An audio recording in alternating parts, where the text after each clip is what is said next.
오늘 하나님 말씀 같이 볼까요? 하나님 말씀은 요한복음 21장 15절부터 17절까지의 말씀입니다. 요한복음 21장 15절부터 17절 말씀. 제가 봉독할 때 여러분 마음으로 같이 합독해 주시면 되겠습니다. 마음으로 합독해 주십시오. 제가 봉독하겠습니다.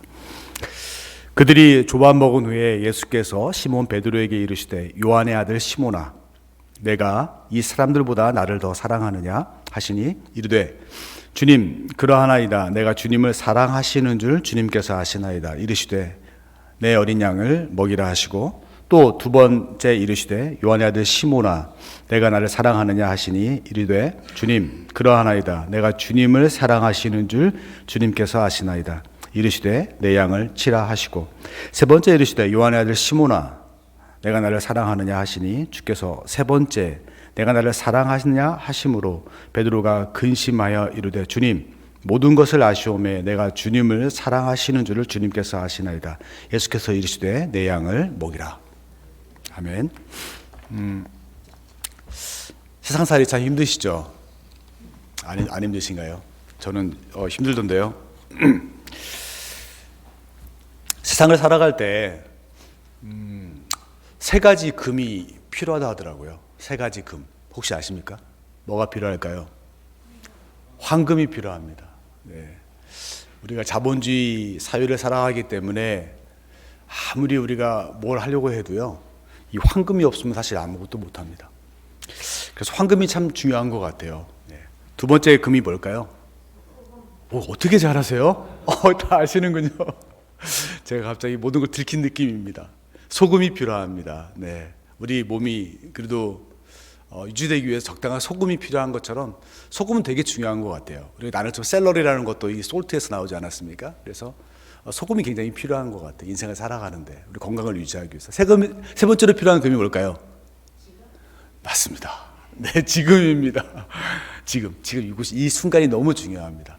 그래서 이 강의를 들었던 한 분이 너무 은혜를 받아가지고 자기 아내한테 이렇게 보냈대요. 여보, 내가 강의를 들었더니 말이야, 인생을 살아가는데 세 가지 금이 필요하대. 황금, 소금, 지금. 그랬더니 아내에게서 답장이 왔습니다. 그래. 여보, 나한테 필요한 금이 세 가지가 있어. 현금, 지금, 입금. 아주 이 재치 있는 아내의 이야기를 들은 남편이 되게 내 아내가 굉장히 재치가 있구나. 그래서 답장을 보냈습니다. 뭐라고 보냈을까요? 현금, 쬐금, 입금. 이렇게 보냈다는 이야기가 있습니다. 오늘 이 시간 저는 여러분들의 삶이 오늘 되게 힘들었을 거라 생각합니다. 힘들지 않은 인생이 어디 있겠습니까? 날씨도 춥고요. 그런데 지금 이곳에 나온 여러분을 주님의 이름으로 다시 한번 축복합니다. 오늘 저는 여러분과 함께 실패한 베드로가 어떻게 다시 하나님의 교회를 맡은 교회의 수장이 될 수 있었는가, 이 내용을 가지고 나누려고 합니다. 요즘 청년들에게 가장 큰 고민은요, 사실 실업입니다. 실업. 배우긴 열심히 배웠는데 일할 직장이 없다는 것이 그들에게 너무너무 큰 슬픔입니다. 사실 어찌 보면 직장이 없다기보다는 좋은 직장이 없다는 게 그들에게 더 큰 문제인 것 같습니다. 좋은 직장이란 다양한 나름대로의 기준이 있겠죠. 어쨌든 일은 하고 싶은데 일터가 적다는 것 때문에 그들이 굉장히 안타까워하죠. 하나님도 말씀하십니다. 추수할 것은 많은데 일할 일꾼이 부족하다. 아니, 교회가 이 땅에 이렇게 많은데, 하나님의 교회가 이렇게 많은데 일할 일꾼이 있다고 얘기하시는 거거든요. 하나님은 그렇다면 도대체 어떤 사람을 쓰실까요?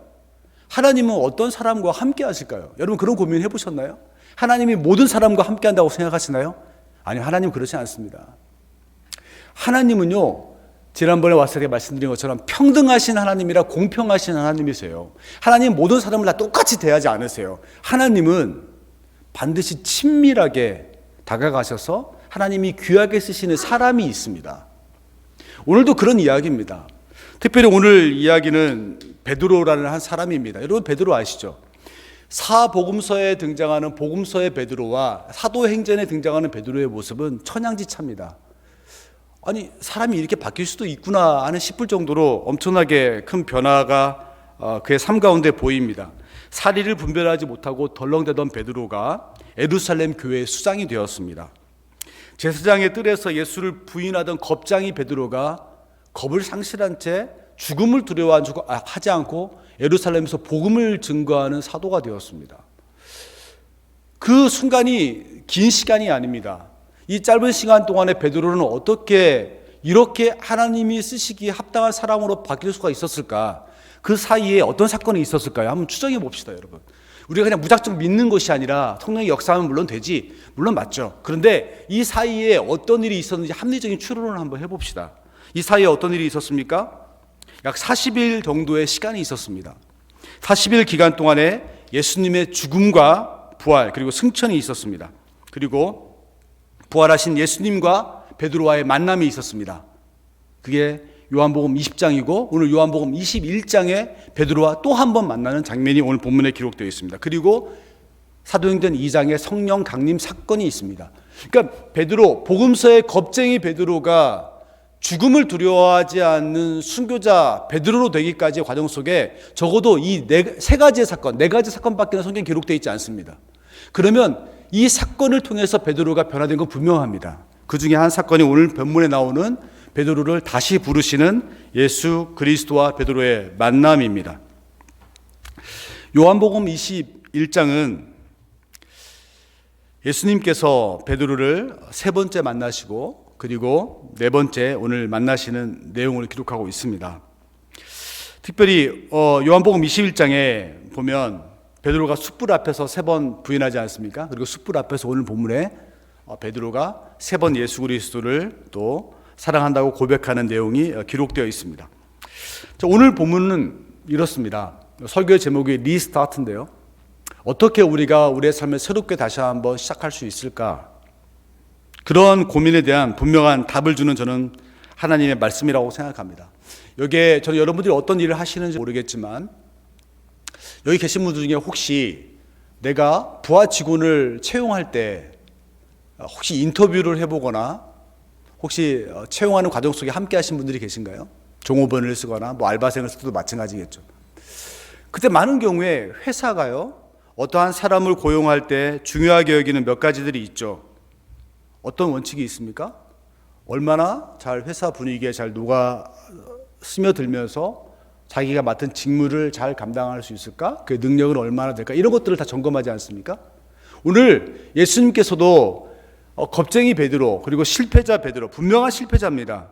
제자로서의 실패의 삶을 살았던 베드로, 그를 어떻게 다시 쓸까 하시면서 오늘 마치 그 취업하러 와서 면접을 보는 그 사람처럼 베드로에게 내가 너를 다시 내 하나님 나라의 일꾼으로 쓰기 전에 반드시 내가 점검해야 될 것들이 있다 하면서 점검하는 내용이 본문의 내용입니다. 예수님도 그냥 아무나 쓰지 않아요. 그런 의미에서 오늘 본문의 내용은 우리가 영적 침체에 빠져서 때로는 하나님이 정말 하나님이라 부르시기에 부끄러울 정도의 우리의 모습이었는데 우리가 적어도 오늘 베드로를 향해서 물었던 예수 그리스도의 물음 앞에 우리도 당당하게 대답할 수 있다면 우리도 베드로만큼 하나님 나라의 일꾼으로 사용될 수 있다. 저는 그렇게 확신하면서 오늘 본문을 전하고자 원합니다. 오늘 본문은요, 여러분 제가 읽었지만 세 번의 반복되는 단어들이 등장합니다. 첫 번째는 무엇일까요? 성경 본문을 한번 쭉 볼까요? 예수님이 베드로를 부르는 호칭입니다. 뭐라고 부르죠? 예, 뭐라고 부르시나요? 요한의 아들 시몬이라고 불러요. 여러분 이 본문에서 이상한 걸 못 느꼈나요?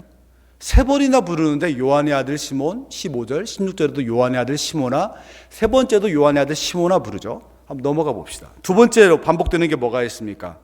너가 나를 사랑하느냐 묻는 물음이 세 번 등장한다는 거죠. 그만큼 그게 꼭 확인해야 될 내용이었다는 것이겠죠. 다음에 세 번의 당부가 있습니다. 무엇이죠? 내 양을 먹이라, 내 양을 치라. 이런 당부를 세 번 합니다. 자, 오늘 이 세 가지의 내용을 통해서 제가 여러분에게 하나님의 일꾼으로 다시 한번 쓰임받고 다시 새 삶을 출발하기 위해서 우리에게 무엇이 필요한지를 전하고자 합니다. 첫 번째로 예수님께서 베드로를 부를 때 불렀던 호칭에 대한 내용입니다.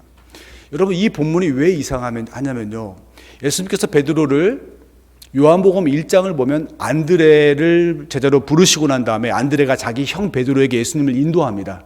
그때 예수님께서 요한복음 1장에 분명히 말합니다. 뭐라고 말씀하십니까? 너를 요한의 아들 시몬아, 너를 다시는 시몬이라 부를 것이 아니요 뭐라고 부를 것이라고요? 게바라 부를 것이다. 게바는 번역하니 베드로라, 이렇게 성경에 나와 있습니다. 그러니까 예수님께서 요한의 아들 시몬이라는 것을 아셨는데 이 시몬이라는 이름을 더 이상 부르지 않고 그의 이름을 뭐라고 부르시기로 하시냐면 게바라 번역하면 베드로라라고 얘기했습니다. 쉽게 이야기하면 이름은 정체성을 갖는데 이제 너는 시몬으로서 정체성이 아니라 게바로서의 삶을 살아가야 된다는 말씀을 하시는 거예요. 그러면서 이름을 바꿔주신 거예요. 저에게는 자녀가 셋이 있습니다. 세정, 세준, 세진이에요. 원래 빛과 소금으로 이렇게 저희 아이의 이름을 지으려고 했기 때문에 세상새 맑을 정, 소금이 좀 맑게 하는 역할을 하잖아요. 그래서 세정이라고 이름을 지었어요. 제가 지은 겁니다. 그리고 세준은 세상새 빛날 준, 세상의 빛과 소금이 되어라, 이렇게 이름을 저희들이 정했습니다. 뜬금없이 셋째가 생겨가지고요, 셋째는 하나님이 주신 선물이다 해서 세진, 세상에 주신 하나님의 선물, 세진, 이렇게 이름을 지었습니다. 제가 이렇게 지어준 이름이 있는데 제가 엉뚱한 이름을 부를까요? 그렇지는 않겠죠. 적어도 그 이름을 줘줬다면 그 이름에 대한 애착을 제가 가지고 있고, 그리고 그 이름을 제가 불러주었을 것입니다. 중요한 것은 예수님께서 분명히 지어준 이름이 베드로라는 이름이 있는데, 예수님은 줄곧 복음서에서 베드로라고 불렀다가 왜 마지막 베드로를 다시 예수의 제자로 부르실 때, 교회의 일꾼으로 부르실 때 왜 베드로라 부르지 않고 요한의 아들 시몬이라고 불렀을까? 궁금하지 않으세요? 왜 그랬을까요? 예수님은 의도적으로 그렇게 하신 거예요. 3번이나. 사람들은요, 대부분 사람들은 3가지의 문제로 세상을 고민하며 살아갑니다. 그것을 3I라고 합니다. 3I라고 하는데요, 이니셜 I, 영어 알파벳이에요. 첫 번째 I는 뭐냐면 아이덴티티입니다. 사람들은 세상을 살아가면서 고민하는 게 뭐냐면 나는 누구일까? 그런 고민들을 하고 살아가는 거예요. 저 같은 경우는 나는 진짜 목사일까? 나는 아이한테 좋은 아빠일까? 나는 누구지? 이런 고민들을 세상 사람들이 하고 살아가요. 또 하나 I가 뭐냐면 나는 얼마나 중요한 존재인가, importance. 첫 번째가 아이덴티티라면 두 번째가 importance. 그래서 세상 사람들은 자기가 중요한 존재가 되고 싶어 해요. 그걸 고민하며 살아가요. 내가 어떻게 우리 회사에서 중요한 존재가 될 수 있을까? 내가 어떻게 우리 공동체에서 중요한 존재가 될 수 있을까? 내가 어떻게 우리 가정에서 중요한 존재가 될 수 있을까? 이런 고민을 가지고 살아간다고요. 그게 두 번째 I입니다. 세 번째 I가 뭘까요? 임팩트입니다. 내가 어떻게 세상에 영향력을 미치는 존재가 될까? 그저 그런 존재가 아니라 아주 세상에 영향력을 줄 수 있는, 아주 충격을 줄 수 있는 그런 삶을 어떻게 살아갈 수 있을까? 어떻게 세상에 영향력을 미칠 수 있을까? 그런 고민을 가지고 세상에 살아갑니다. 결국 예수님께서 베드로에게 오늘 요한의 아들 시몬아 하고 물었던 것은, 요한의 아들 시몬아, 베드로야, 네가 앞으로 내가 너에게 맡길 교회의 사역과 하나님 나라의 일을 감당하기 위해서 네가 가장 먼저 알아야 될 게 뭐냐면 너가 누구인지 아는 거야. 네가 자격이 있어서 그 일 감당하는 것 아니다. 너는 요한의 아들 시몬이었어. 요한의 아들 시몬이었어. 너는 죄인이었어. 너는 하나님의 은혜 없이는 이곳에 올 수 없는 자였어. 그것을 네가 뼛속 깊숙이 고백하면서 하나님의 일을 감당할 수 있는 거예요. 내가 잘나서, 내가 그냥 원래부터 베드로였고, 내가 원래부터 괜찮은 사람이었고, 나는 원래 괜찮은 사람이야 라고 생각하면 그 사역을 감당할 수 없다는 것입니다. 여러분 생각해 보세요. 여러분이 언제 교회의 일을 가장 열심히 했습니까? 은혜 받을 때죠. 은혜 받을 때가 언제였습니까? 내가 누구인지 가장 잘 알 때, 하나님의 은혜로 내가 구원받은 존재라는 사실을 알 때, 내가 죄인이라는 걸 고백할 때, 누가 시키지 않아도 화장실 청소하고, 누가 시키지 않아도 가장 험한 일을 하고, 가장 낮은 자리에 있었던 것 아닙니까? 그런데 내가 누구인지 잊어버리면요, 어느덧 내가 잔치에 상석에 앉아있는 경우가 굉장히 많습니다. 제가 그래요. 제가 얼마나 연약한지를 알 때 제가 가장 겸손하게 교회를 섬기더라고요. 내가 누구인지 알 때. 그러나 내가 누구인지 잃어버릴 때 저도 모르게 제가 가장 앞자리에 있는 것을 보게 되었습니다. 예수님께서는 베드로를 다시 부르시면서 그의 호칭을 베드로라고 부를 수 있어요. 그렇게 부르는 게 맞아요. 그렇지만 예수님께서는 의도적으로 시몬을 향해서 요한의 아들 시몬, 너 누군지 알지? 너는 그런 존재였어. 너는 얼마 전까지만 해도 나를 배반하던 존재였어. 자격이 없는 자였어. 그런데 내가 너를 다시 거룩한 하나님 나라의 일꾼과 하나님 나라의 동역자로 부르는 거야. 너가 누구인지 잊으면 안 된다. 그 고백 속에서 너의 삶이 시작되는 거야. 저는 그래서 믿음의 문제를 후의 문제라고, 후의 문제. 믿음은요, 하나님이 어떤 분인지 알아가는 것이고 내가 누구인지 고백하는 거예요. 정확하게 후의 문제예요. 내가 누구인지 모르면 하나님도 필요하지 않아요. 내가 연약하고 부족한 것을 알 때 그때 하나님을 필요로 하게 되는 거예요. 그래서 저는 믿음은 후의 문제다. 예수님께서 극찬했던 사람이 있습니다. 누가 있냐면 바로 자기의 사촌형이었던 세례 요한이 있습니다. 세례 요한을 향해서 예수님이 어떻게 칭찬했냐면 내가 진실로 너에게 말하노니 여자가 낳은 자 중에 세례 요한보다 큰 자가 없다라고 했어요. 여자가 낳은 자 중에 세례 요한보다 큰 자가 없다. 대단한 평가입니다. 세례 요한이 어떻게 그렇게 큰 평가를 받을 수 있었을까요? 세례 요한은 수태고지로 태어난 사람입니다. 그는 겸손한 사람이었습니다. 그는 절제된 삶을 사는 사람이었습니다. 그는 세상을 두려워하지 않고 독서를 퍼부을 수 있는 용기 있는 사람이었습니다. 그의 겸손 때문에, 그의 또 절제된 삶 때문에, 그의 용기 있는 삶을 보고 예수님께서 그를 그렇게 극찬했을까요? 저는 그렇게 생각하지 않습니다. 세례 요한을 예수님께서 그렇게 사람이 낳은 자 중에 가장 큰 자라고 했던 이유는 어디에 있냐면 자기가 누구인지, 내 뒤에 오실 이가 누구인지 분명히 알고 있는 사람이었기 때문에 그렇습니다. 누가 하나님의 일을 감당하고 누가 세상에서 가장 큰 위대한 믿음의 사람이 될 수 있습니까? 다른 사람이 아닙니다. 내가 누구인지 아는 사람입니다. 세례 요한은 보라, 세상 죄를 지고 가는 하나님의 어린 양 이로다라고 했습니다.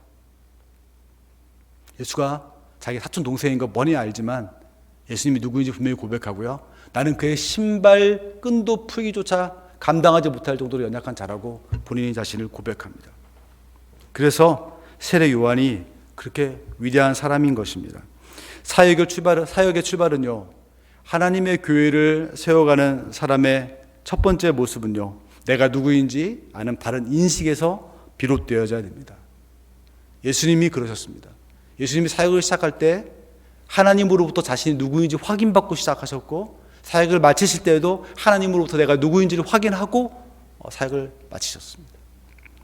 우리의 모든 사역과 모든 섬김의 시작은 내가 누구인지 그 고백 속에서 시작되고, 그 바른 고백 속에서 우리는 하나님의 귀한 일들을 감당할 수가 있습니다.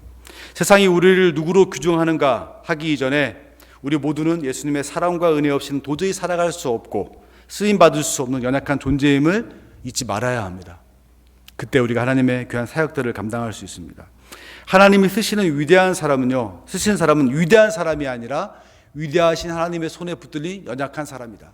폴 하터웨이가 그 책에서 그렇게 썼더라고요. 서문에서. 갑자기 이름이 기억이 안 나는데요. 베드로를 향한 요한의 아들 시몬아 부르신 예수님의 그 부르심은 너가 누구인지 알 때 그때 하나님의 그냥 일꾼이 될 수 있다, 그렇게 말씀하시는 겁니다. 두 번째, 오늘 본문을 보면 예수님께서는 요한의 아들 시몬아 부르시고 한 다음에 반복적으로 집요하게 세 번에 걸쳐서 질문합니다. 내가 나를 사랑하느냐? 내가 나를 사랑하느냐? 내가 나를 사랑하느냐? 아니, 질문 한 번만 하면 되는데 뭘 이렇게 세 번이나 하십니까? 물어보고 또 많을 것 같은데요. 다시 한번 하나님의 나라의 일꾼으로 쓰려면요. 우리는 이 말을 들을 때, 교회를 조금 오래 다니신 분들은 많이 들었던 이야기가 예수님이 세례 요한을, 베드로를 향해서 요한의 아들 시몬아, 내가 나를 아가페로 사랑하느냐? 그랬더니 이 베드로가 참 부담스러워서 제가 아가페는 아니고 필레오로, 친구의 우정으로서 당신을 사랑합니다. 무조건적 사랑은 제가 못하지만 필레오로 사랑합니다. 이렇게 고백했다고 우리가 많이 알고 있죠. 그렇죠. 그리고 그래서 예수님께서 맨 마지막에 내가 나를 사랑하느냐 이렇게 물었을 때, 예, 제가 필레오로 사랑하는 거 주께서 알지 않습니까? 이렇게 대답한 걸 우리가 알고 있습니다. 그런데요, 이게 기가 막힌 해석 맞습니다. 그런데 이게 반전은 맞고 반전은 틀립니다. 왜냐하면 아가페 사랑은 그런 의미에서 생각해 보면 하나님만이 사용할 수 있는 사랑의 표현인 것 같거든요. 그런데 성경의 요한복음에 보면 제자들이 하나님을 사랑한다고, 예수님을 사랑한다고 고백할 때 필레오가 아닌 아가페로도 고백을 했어요. 그리고 예수님께서 내가 너희를 사랑한다 할 때에도 아가페로만 사랑한 게 아니라 내가 너희를 정말 필레오로 사랑한다라고 고백을 했어요. 아가페 사랑은 하나님의 무조건적 사랑이고 필레오 사랑은 친구들끼리의 우정의 사랑인 거 다 알고 있습니다. 그러니까 성경에 보면 이 아가페의 사랑과 필레오의 사랑이 혼용되어 사용되었어요. 제자들이 예수님을 향해서 사랑한다고 고백할 때에도, 예수님께서 제자들을 향해서 내가 너를 사랑한다고 고백할 때에도, 그런 의미에서 이건 반전은 맞고 반전은 틀려요. 중요한 것은 무엇이냐면 하나님의 일꾼으로서 하나님의 사역을 시작할 때 가장 중요한 체크포인트가 무엇이냐면 바로 하나님을 향한 사랑에서 시작되어야 한다는 것입니다. 제가 아까 말씀을 드렸지만요, 세상의 일꾼들, 세상 사람들이 직원을 채용할 때에는 내가 만날 대상, 고객에 대한 이해, 또 내가 할 직무에 대한 그런 이해가 어느 정도 되는지를 점검합니다. 또 일의 노하우와 일의 테크닉이 얼마큼 되는지, 일의 업무 능력이 얼마큼 되는지를 점검합니다. 또 조직과 잘 조화를 이룰 수 있는 성품인지를 우리는 체크를 하죠.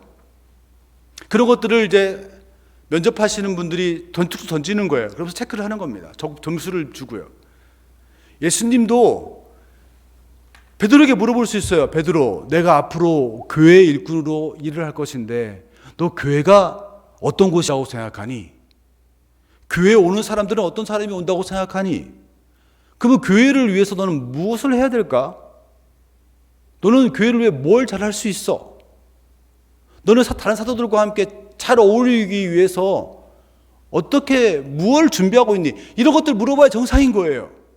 그런데 예수님은 알아요. 하나님의 교회는, 그 하나님의 교회를 섬기는 일꾼들은 어디서 시작돼야 되냐면 예수님 사랑으로 일하는 거예요. 테크닉으로 일하는 거 아니에요. 직무의 능력으로 일하는 거 아니에요. 밖에서 회계사 했던 분이 교회 와서 재정을 만든다고 교회 재정을 잘 맞느냐, 그거 아니에요.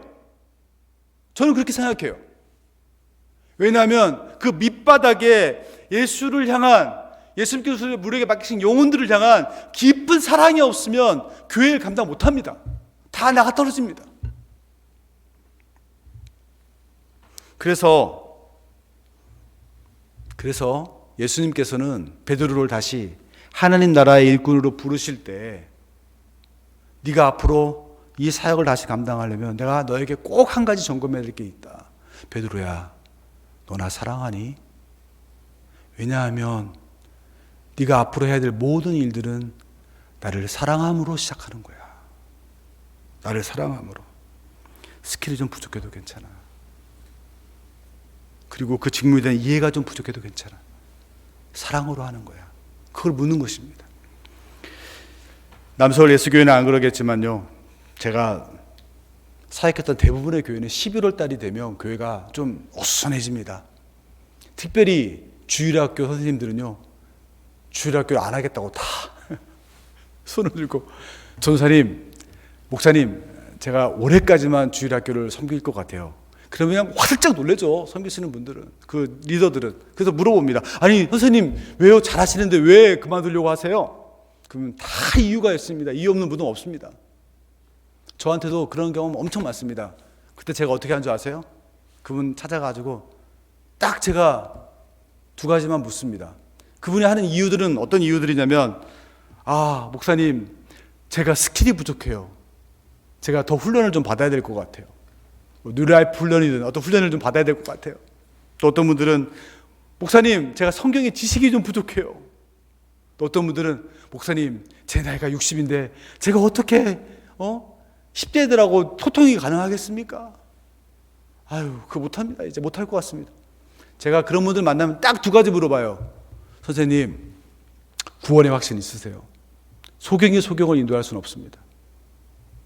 예수님을 나의 구주와 주님으로 고백하십니까? 네, 그럼요. 그럼 됐습니다. 한 가지만 더 묻겠습니다. 선생님, 예수님 사랑하세요? 아, 예수님 사랑하죠. 그러면 하세요.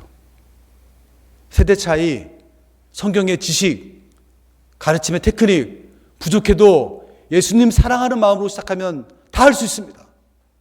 충분히 할 수 있습니다. 왜냐하면 사역은 내가 잘하는 것도 하는 거 아니고, 내가 좋아하는 것도 하는 거 아니고, 내가 잘할 수 있는 것 하는 거 아니고, 주님이 그냥 하라시는 것, 주님 사랑하는 마음으로 하면 되는 겁니다. 선생님, 그냥 하세요. 주님 사랑하시면 할 수 있습니다. 같이 합시다. 저는 그렇게 얘기합니다. 그리고 그렇게 많은 분들이 저와 함께 사역을 하셨습니다. 조세핀 킴이라는, 여러분 그 교수님 잘 아시죠? 하버드 대학의 교육대학원의 교수로 계시잖아요. 이분이 8살 때 시카고로 아버지가 목회자였고 이민을 갔습니다. 그리고 아버지가 다시 한번 버지니아에 있는 린치버그로 옮기셨어요. 그래서 그 책에 보면 본인은 미국에 영어 한마디도 못하는 상황 속에서 갔는데, 학교를 들어갔는데 친구들이 놀리는 거예요. 그 당시에 린치버그는 워낙 시골이니까 거기는 뭐 한국인도 별로 없습니다. 그러니까 너 중국인이지, 너 일본 사람이지 계속 놀리는 거예요. 근데 영어로 말 한마디도 못하니까 그냥 벙어리처럼 지냈습니다. 그때 그 조세핀 킴을 가르쳤던 제니 캡스라는 선생님이 계셨습니다. 그 선생님은 굉장히 신실한 크리스찬이었어요. 그래서 그분이 조세핀 킴이 너무 힘들어하는 걸 봤어요. 그래서 근데 시험을 봤는데 미술은 A뿔이 나오고 나머지는 전부 다 형편없는 점수가 나온 거예요. 미술은 뭐 글씨를 쓰는 게 아니잖아요. 그건 A뿔 나오고. 조세핀 킴을 어떻게 도와줄까 이제 이 제니 캡스 선생님께서 고민하다가 조세핀 킴가 남아서 그 조세핀 킴에게 30-40분 동안 영어 단어를 가르쳐주기 시작한 것입니다. 그래서 10문제를 30-40분 동안 외우게 하고 다시 시험 봐서 다 맞으면 원더풀 하면서 막 엄청 칭찬을 해줬어요. 조세핀 킴이 그래서 자신감을 얻고, 나는 쓸모없는 아이가 아니구나, 나도 정말 훌륭한 사람이 될 수 있겠구나, 나도 해낼 수 있어, 나는 망한 아이가 아니야 라는 생각을 가지면서 공부하기 시작했고, 그 영어를 몇 달 만에 거의 다 불편함이 없이 하게 됐다는 이야기가 그 책에 나와 있습니다. 그래서 조세핀 킴이 하버드 대학 교수가 되고 난 다음에 그 선생님이 너무 생각이 나서 전화를 한번 했습니다. 선생님, 저 조세핀이에요. 그랬더니 처음에 좀 긴가민가 하는 것 같아요. 선생님, 저 기억하세요? 그랬더니 조세핀, I remember you. 나 너 기억하지? 저를 어떻게 기억하세요? 너가 남아서 있을 때 나는 너희들을 위해서 새벽 4시 반에 일어나가지고 예수님께서 나를 사랑하시는 그 사랑의 마음을 가지고 너희를 위해, 그리고 내 도움이 필요한 애들의 이름을 부르면서 기도하기를 계속해왔어. 단 한 번도 너희들을 이름을 부르면서 기도하지 않은 적이 없어. 그렇게 이야기를 했습니다. 이 제니 캡스 선생님께서 예수님 사랑하는 마음이 없었다면 그 아이들을 위해 기도했을까요? 사역이 시작은 이렇게 시작되는 거예요. 하나님의 나라는 어떻게 이루어집니까? 하나님의 공동체가 어떻게 하나님이 기뻐하시는 공동체로 거듭날 수 있습니까? 예수 사랑하는 사람들의 모임으로 시작되는 겁니다. 능력이 많은, 사회적 재능이 많은 그런 분들에 의해서 하나님의 공동체가 세워지는 것이 아니라 예수 사랑하는 사람들이 모여서 섬기기 시작할 때 교회가 되는 것입니다. 그래서 예수님께서는 베드로에게 물어보는 거예요. 베드로야, 나는 성경의 지식을 네가 얼마나 많이 알고 있는지 궁금하지 않아. 나는 네가 앞으로 교회가 어떤 모습이 될지에 대해서 교회에서 어떤 일을 해야 되는지 그 일의 직무에 대해서 얼마나 많이 이해하고 있는지 궁금하지도 않아. 나는 네가 만날 사람들에 대해서 얼마나 많은 이해를 가지고 있는지도 궁금하지도 않아. 내가 궁금한 거 하나야. 네가 교회의 수장으로서 일꾼으로서 그 일을 감당할 때 너 정말 나 사랑하니? 너 정말 나 사랑하니? 너 정말 나 사랑하니? 내 주님 사랑합니다. 내 주님 사랑합니다. 그럼 됐다. 그럼 됐다. 뭐 성경 좀 부족하면 어떻고, 뭐 좀 지식이 부족하면 어때? 충분히 너는 나와 함께 그 일 감당할 수 있다. 주님께서 그렇게 베드로를 부르신 것입니다. 하나님의 교회, 하나님의 공동체, 하나님의 일꾼으로 누가 다시 일할 수 있습니까? 예수 사랑하는 사람이 일할 수 있는 것입니다. 세 번째로 예수님께서 두 가지를 물으셨죠. 요한의 아들 시몬아, 네가 요한의 아들 시몬인 건 잊으면 안 된다. 너 정체성이 뭔지를 기억해. 너는 주의 은혜로 살아가는 자야. 두 번째, 하나님 나라의 사역은 하나님 사랑함으로 시작하는 거야. 너나 사랑하니? 이 두 가지를 점검한 예수님께서 마지막 세 번째로 당부를 하십니다. 이 당부는 당부이기도 하지만 또 하나의 점검이기도 합니다. 베드로에게 무엇을 물으셨죠? 내 양을 먹이라, 내 양을 치라. 예수님께서 15절에 내 어린 양을 먹이라 하셨습니다. 그리고 16절, 17절에 내 양을 치라 하셨습니다. 그리고 내 양을 먹이라, 내 양을 치라. 그래서 많은 분들이 이걸 해석할 때 기가 막힌 해석이 나와요. 내 어린 양을 먹이라 라고 했고, 그 다음에 내 양을 치라 이렇게 했거든요. 그래서 양을 먹이는 사역은 다음 세대 사역이니까 교회의 다음 세대 사역이 굉장히 중요하다 이렇게 해석하는 분들이 이제 교회 교육을 전공하신 분들이에요. 또 내 양을 치라 했거든요.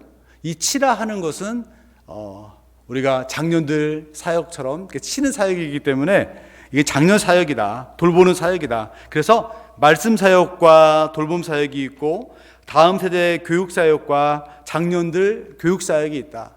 뭐 이렇게 구분하면서 뭐 이야기를 하는데 이 본문에서 정말 중요한 게 뭐냐면요, 대명사예요. 자 보세요. 누구의 양입니까? 본문을 볼까요? 15절에 누구의 양이라고 했죠? 내 어린 양. 내는 누구죠? 너입니까? 아니면 예수님입니까? 그 양의 소유가 누구라는 것입니까? 예수님의 소유예요. 16절에서도 보십시오. 16절에서 뭐라고 합니까? 양을 치라 할 때 누구의 양입니까?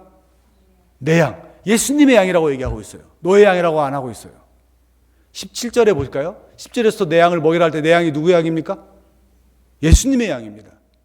중요한 건 하나님의 교회에서 하나님의 일꾼으로 다시 시작할 베드로에게 분명히 예수님께서 하나 콕 찍어놓은 게 있는데 뭐냐면, 네가 앞으로 만나는 모든 사람들, 네가 앞으로 사역할 모든 사역의 대상들은 너의 사람이 아니라 누구의 사람이다? 내가 내 핏값으로 주고 산 내 양이다. 그러므로 네 성질 부리지 말고 네 마음대로 하면 안 되는 거예요. 내가 내 소유를 주장할 수가 없어요. 내가 주인이 아니에요. 청지기라는 거예요. 청지기가 주인 노릇하면 큰일 납니다, 여러분. 하나님 예수님께서 그에게 맡기신 양이에요. 맡기신 양. 너는 청지기이고 이 양의 소유주는 누굽니까? 나라는 거예요, 나. 교회에서 여러분 주인 노릇할 수 있는 분은 하나님 한 분밖에 없어요. 아무도 주인 노릇해서는 안 돼요. 아무도 주인 노릇 안 해요. 목사도 교회 주인 아니에요. 어느 누구도 주인 아니에요. 그래서 내 양을 먹이라는 거예요. 하나님의 교회를 맡아서 하나님의 교회 일꾼으로 일할 베드로에게 예수님께서 분명히 한 가지 이야기하는 것, 네가 앞으로 할 모든 사역과 모든 만날 사람들은 네 것 아니고 내 것이야. 하나님 것이라고 생각할 때 두 가지의 우리 마음이 있습니다. 첫 번째는 내 것이 아니고 내가 정말 사랑하는 하나님 것이기 때문에 소중하게 생각합니다. 내가 사랑하는 사람의 것은 다 소중하게 느끼잖아요. 내가 사랑하는 아내의, 내 사랑하는 배우자 남편의 내가 그 사람을 정말 사랑하면 그 모든 게 다 소중하지 않습니까? 제 아내가 저한테 그러더라고요. 여보, 시댁에 잘하는 건 아주 간단해. 당신이 사랑스러우면 시댁에 잘하게 돼. 다른 거 뭐 애쓸 필요도 없어. 나한테만 잘해주면 되는 거야. 저는 100% 맞는 말이라고 생각합니다. 저를 사랑하면 제 어머니가 미울까요? 저희 아버지가 미울까요? 시댁에 가기 싫을까요? 제 아내하고는요, 아내 자랑하면 8푼이라고 하는데 제 아내하고 제 어머니하고는 너무너무 친해요. 제 어머니가 지혜롭기도 하지만 제 아내가 저를 그만큼 사랑하기 때문입니다. 여기는 아멘 안 하셔도 됩니다. 예수님께서는 분명히 말씀하십니다. 그 양은 네 양이 아니라 내 양이다. 너는 청지기이다. 청지기로서 살아가는 것이다. 그리스도인의 경제관이 무엇이죠? 그리스도인의 교육관이 뭐죠? 그리스도의 인생관이 뭐죠? 내가 주인이답니까? 주인은 주님이다. 내 소유의 주님은 주님이다. 이 그리스도의 경제관이잖아요. 가장 기본적인. 그리스도인의 교육관이 뭡니까? 내 아이 내 마음대로 하는 게 아니라 주님의 뜻을 따라서 주님이 기뻐하시는 주님의 양으로 주님의 계획을 따라 키운다는 거 아닙니까? 그리스도의 인생관이 무엇입니까? 내가 주인이 아니라 주님이 내 삶의 주인이라는 고백 아닙니까? 우리 청지기로 살아가는 것 아닙니까? 사랑의 교회 제자 훈련을 제가 신대원 다니거나 제가 목사 안수 받았을 때는요, 들어가려면요 5초 만에 끝나왔습니다. 칼세미나 뭐 몇 회 합니다 그러면 대기하고 있다가 따다다닥 누르면요 마감되었습니다 그랬습니다. 마감되었습니다. 지금은요 아무도 안 받습니다. 죄송한데 저 칼세미나가 잘못됐다는 이야기가 아니라 칼세미나를 통해서 많은 분들이 제자 훈련 세미나 사랑의 교회 많은 분들이 실망했던 게 뭐냐면 예수 그리스도의 제자로 한 사람을 키우는 게 아니라 목회자의 제자로 목사님의 목회를 그냥 돕는 그냥 제자로 목사님의 사람으로 담임 목사 제자로 그를 훈련시키고 있다는 비판적인 여론들이 많았습니다. 그 이후부터 칼세미나에 대해서 사람들이 별로 관심을 갖지 않습니다. 하나님께서는 예수님께서는 자신의 생명을 대신함으로 구원한 자신의 양 이게 바로 너가 만날 양이야. 그 양을 정말 네가 잘 돌봤으면 좋겠다. 그리고 내 소유가 아니기 때문에 그 양에 대한 책임을 또 내가 지는 건 아닙니다. 여러분 교회에 충성을 다했는데 교회의 일이 잘못되어서 너무너무 가슴 아프기는 하지만 그것 때문에 너무 자책하지는 마세요. 달란트 비유에 주인이 기뻐하시는 것은 얼마나 많은 이윤을 남겼느냐가 아니라 얼마나 많이 충성했느냐입니다. 주님의 관심은 거기에 있거든요. 여러분은 하나님의 청지기입니다. 하나님의 청지기가 주님의 귀한 사역을 감당하는 것입니다. 이제 말씀을 정리해 볼까요? 예수님께서는 첫 번째 제자로 불렀던 베드로가 실패했을 때 너무 가슴 아팠을 것입니다. 그리고 베드로를 다시 교회의 일꾼으로 세우고자 결심하시고 난 다음에 예수님은 베드로를 친히 찾아가서 만나셨습니다. 그리고 베드로가 부인했던 그 횃불이 피어있는 그 장소는 아니지만 다시 횃불을 피우시고 바닷가에서 그와 마주 앉은 다음에 예수님께서는 세 가지의 분명한 베드로에게 확답을 듣고자 원하셨습니다. 베드로야, 너 누구냐? 너는 요한의 아들 시몬 아니냐? 너는 정말 앞으로의 이 일을 감당할 수 있는 사실 자격이 없는 자 아니었냐?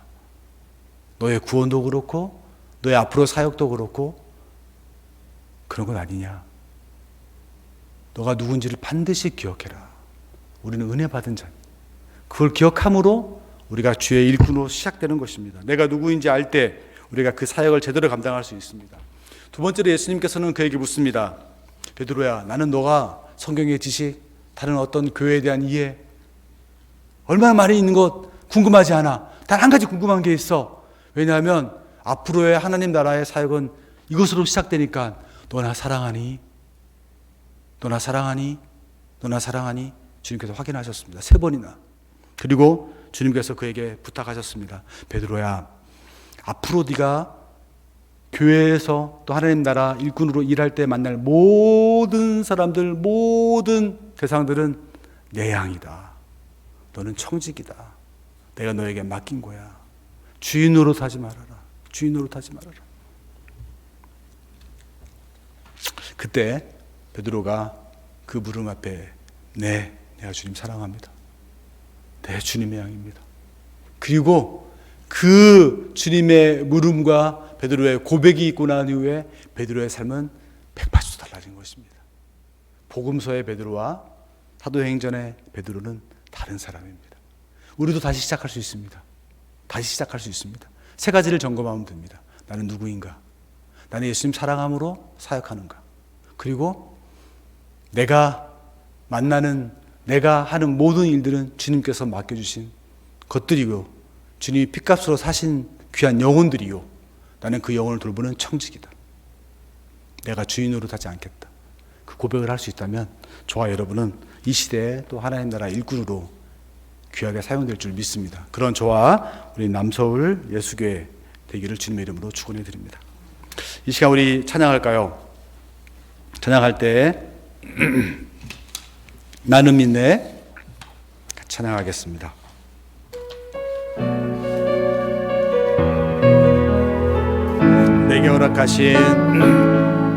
내게 허락하신 시련을 통해 나의 믿음 더욱 강하게 자라나고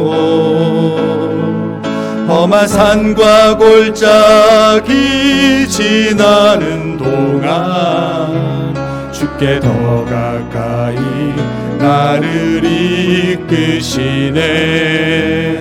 내가 겪는 시험이 어렵고 힘겨워도 내 주님보다 크지 않네. 내 앞에 바다가 갈라지지 않으며 주가 나로 바다 위 걷게 하리. 나는 믿네. 주의 능력으로 내 삶 새롭게 되리. 나는 믿네. 주의 능력으로 담대히 나가리라. 주와 함께 싸워 승리하리라.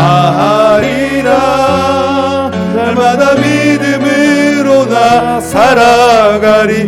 내게 허락하신, 한 번 더, 내게 허락하신 시련을 통해 나의 믿음도 강하게 자라나고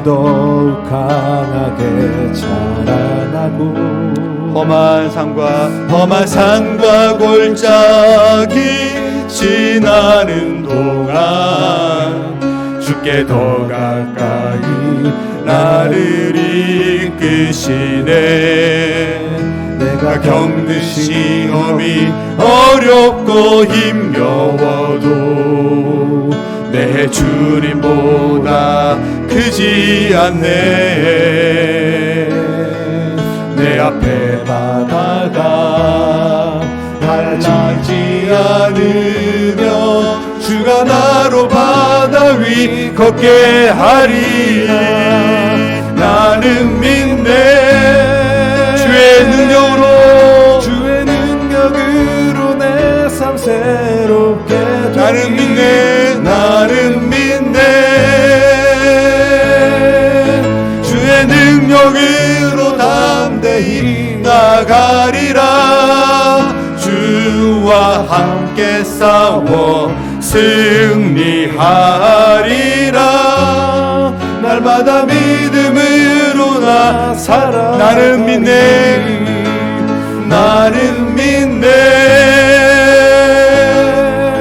주의 능력으로 내 삶 새롭게 되리. 나는 믿네. 주의 능력으로 담대히 나가리라. 주와 함께 싸워 승리하리라. 날마다 믿음으로 나 살아가리. 예수를 믿고 하나님의 일꾼으로 살아간다는 것, 저는 결코 쉽지 않다고 생각합니다. 여러분의 삶에 시련이 있고요, 어려움이 있고, 정말 험한 산과 같은 또 광야가 우리 앞에 펼쳐질 수 있고, 감히 건널 수 없을 것 같은 홍해 바다와 같은 그런 장애물도 우리의 삶에 놓일 수 있습니다. 그런데 우리가 기도하기를 원합니다. 이 시간 그 어려움들 앞에서도 우리가 내가 누구인지 기억하고 내가 주님 사랑함을 고백하고 그리고 정말 주님께서 나와 함께 하면서 내게 맡기신 그 영혼들을 우리가 깊이 생각하면서 주님과 함께 그 길을 걸어간다면 그것이 바다라면 그 바다 위를 주께서 우리의 손잡고 걷게 하실 것입니다. 그게 산이라면 주님께서 그 산을 우리의 손잡고 넘게 하실 것입니다. 우리 안에 이 세 개의 고백이 다시 한번 세 가지 고백이 있기를 원하고 주님 다시 한번 베드로처럼 실패한 제자가 아니라 주님이 기뻐하시는 주님의 교회를 세우는 교회 일꾼으로 다시 한번 내 삶을 시작할 수 있도록 인도하여 주옵소서. 그런 고백을 주 앞에 우리가 드리기를 원합니다. 이 시간 주신 말씀을 기억하면서 우리 하나님께 같이 기도하겠습니다. 아버지 하나님, 이 시간 주 앞에 간절히 기도합니다. 아버지 하나님, 우리가 주님이 기뻐하시는 귀한 삶을 다짐하고 결단하여 그 길을 걸어가지만 실패할 때가 얼마나 많이 있는지요. 넘어지며 좌절하고 아버지 하나님 엎드릴 때가 얼마나 많은지.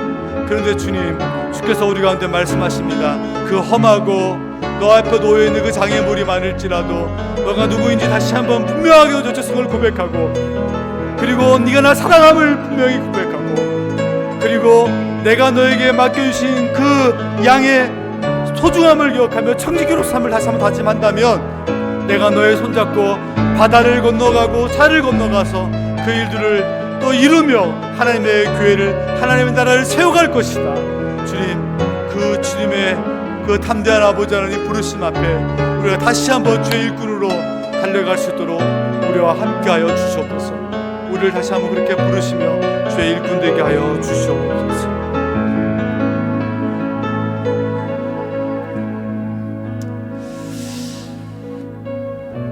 요한의 아들 시몬아, 내가 이 사람들보다 나를 더 사랑하느냐 하시니 이르되 주님, 그렇습니다. 내가 주님 사랑하시는 줄 주께서 아십니다. 이르시되 내 어린 양을 먹이라, 내 양을 치라. 주님, 다시 한번 내 믿음의 삶을 새롭게 시작하고 싶습니다. 주님의 그 부르심의 첫사랑을 다시 한번 기억합니다. 주님의 은혜가 너무 컸고 정말 요한의 아들 시몬과 같은 아무런 자격이 없는 우리들을, 주의 원수된 우리들, 주님을 알지 못하던 우리들, 연약한 우리들을 주께서 찾아오셔서 만나주시고 불러주셔서 하나님의 자녀 삼아주셨습니다.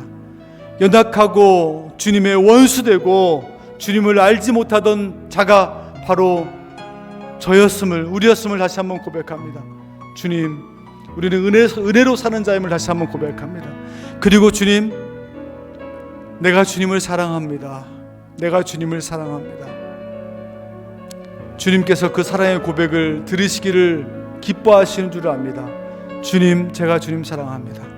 그리고 주님께서 나에게 맡겨주신 모든 것들 내가 청지기로서 주님 감당하기를 원합니다.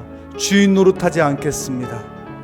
교회의 주인도 주님이시오, 내 삶의 주인도 주님이시오, 내 소유도 주님의 것이요, 내 자녀도 주님의 것이요, 내 인생도 주님의 것임을 고백하며 청지기로서 맡겨주신 것들을 기쁨으로 기도하면서 감당하겠습니다. 주님, 다시 한번 주님의 일꾼 되게 도와주시고 주님 나라에 주님 세우신 아름다운 주님 교회를 세우는 일꾼으로서 그 일을 감당할 수 있도록 다시 한번 나를 귀하게 사용하여 주옵소서. 하나님, 이 시간 다시 한번 주 앞에 간구하며 기도하오니 주께서 쓰는 사람은 위대한 사람이 아니라 연약하지만 주의 손에 붙들린 사람인 것을 기억하오니 다시 한번 우리 손 붙잡고 하나님 나라를 일구어갈 수 있도록 우리를 귀하게 사용하여 주옵소서. 지금은 우리 주 예수 그리스도의 은혜와 하나님 아버지의 무한한 사랑과 성령 하나님의 위로하심과 함께 하심이 내가 자격 없는 자임을 고백하며 내가 요한의 아들 시몬임을 고백하며 그러함에도 불구하고 나를 사랑하신 그 예수 그리스도의 사랑을 기억하며 내가 예수님 사랑한다 고백하고, 더 나아가서 주님께서 맡겨주신 그 모든 일들과 그 영혼들이 주님의 양이요 주님의 것임을 고백하며 청지기로서 살아가기를 소원하면서 다시 하나님과 함께 주님의 일꾼 되기를 소망하는 남서울 예수교회 귀한 성도들 머리머리 위에, 남서울 예수교회 위에 지금부터 영원토록 함께 있을지어다. 아멘.